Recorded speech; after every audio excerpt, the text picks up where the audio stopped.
I know I shouldn't do it, but here goes. Hey there, welcome back to Am I Tesla Guy? As you are no doubt aware of by now, Tesla delivered its first 10 Cybertrucks at an event last week, as of the date of this recording, and lots of people have lots of opinions. I have been actually asked by a few friends of mine what my thoughts are on it, and I thought, well, why don't I just join the incredible sea of all the people on YouTube and social media sharing their thoughts? I'm going to try and keep this pretty short because I was not there, but I've got my own take on it and I'm going to share it with you, and feel free to drop me your thoughts in the comments down below. So as you would expect, there are people who love the truck, there are people who can't stand the truck, there are people who love the event, and there's people who can't stand the event.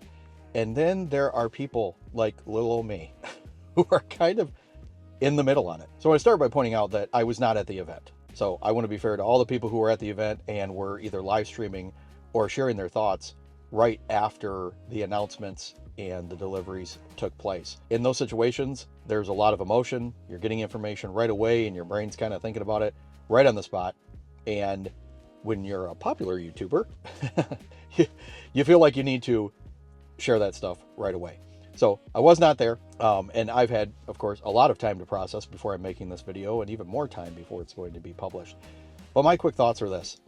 I saw a lot of people talking about how they were incredibly disappointed. It was a total letdown, and they didn't talk about specs at the event and things along those lines. I did not get to watch the event live because I have a day job and I was working. But one thing I noticed was they did talk about a lot of specs. Now, they may not have been the specs that people wanted to hear about, price and range, but they talked about a lot of specs. They talked about speed, they talked about capabilities, they talked and showed videos about those things. My favorite being where it outran a Porsche on a drag strip while it was actually towing another Porsche. And they talked about the steel and the alloy and everything like that. And I get that those are not the big specs that people wanted, but they were specs. So I think it's a little misleading when people talk about, well, they really didn't discuss specs at all.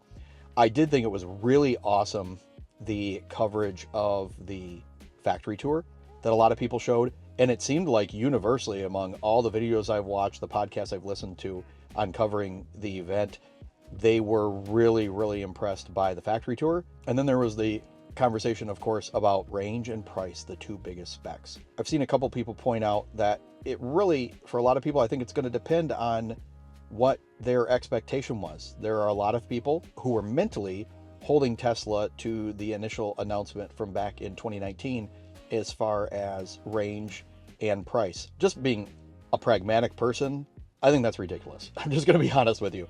I don't know if you remember, but there's a lot that's changed since 2019. Global pandemic, inflation, at least here in the US, the Federal Reserve's efforts to tame inflation. There's been a lot that's changed. So I think it's a little ridiculous to think that it was actually going to be straight up what was announced in 2019. At the same time, I think it's completely fair for people to basically put those numbers into an inflation calculator online and look at the price and realize, wow, the price came in even more than that. And I think there are a lot of reasons if you want to justify that additional overinflation amount. I think there's a lot of ways you can do that, because although there are some specs that don't match what they said, there are also some things that they didn't say it would have. They didn't say it would have four-wheel steering, and it does have four-wheel steering. I think the ground clearance is higher than was originally stated as well. Now, whether that's going to matter to you or not, I mean, that depends on your personal use case. And I think I would sum up everything by saying it really does come down to your personal use case.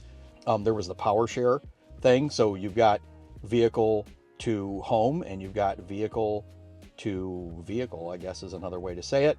Of course, you got to have certain setup in your house, which we actually do. We have solar and power wall, and it sounds like we will be good to go on the power share. As far as the pricing thing goes, I get where people are coming with on that. Again, I think it depends on where you were holding them to. If, like one of the videos I saw, I thought was very well done. You know, I think it was Kyle Connor from Out of Spec. He basically said, well, I just threw out everything they said it was going to be because so much change in the world. And if you look at the Cybertruck compared to existing competition, basically the Ford F-150 Lightning and the Rivian R1T, I mean, the specs kind of make sense. As far as the range, I've seen a lot of people, both on social media and on YouTube, mention that Oh, it was a complete miss on the specs. And I've got to assume they're talking about the Cyber Beast, the highest level spec of the Cybertruck.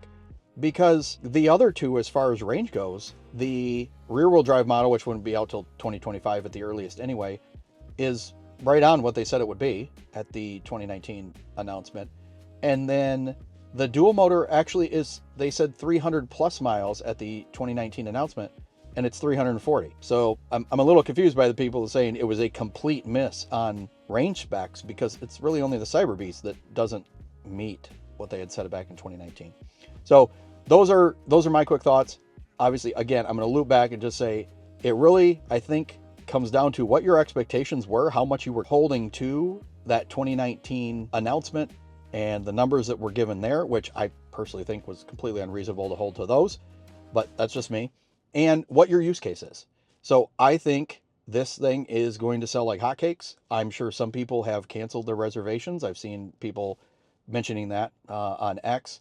And I've seen other people say, well, I wasn't going to order, but now that I've seen it, or now that I know more about it, I'm going to order it.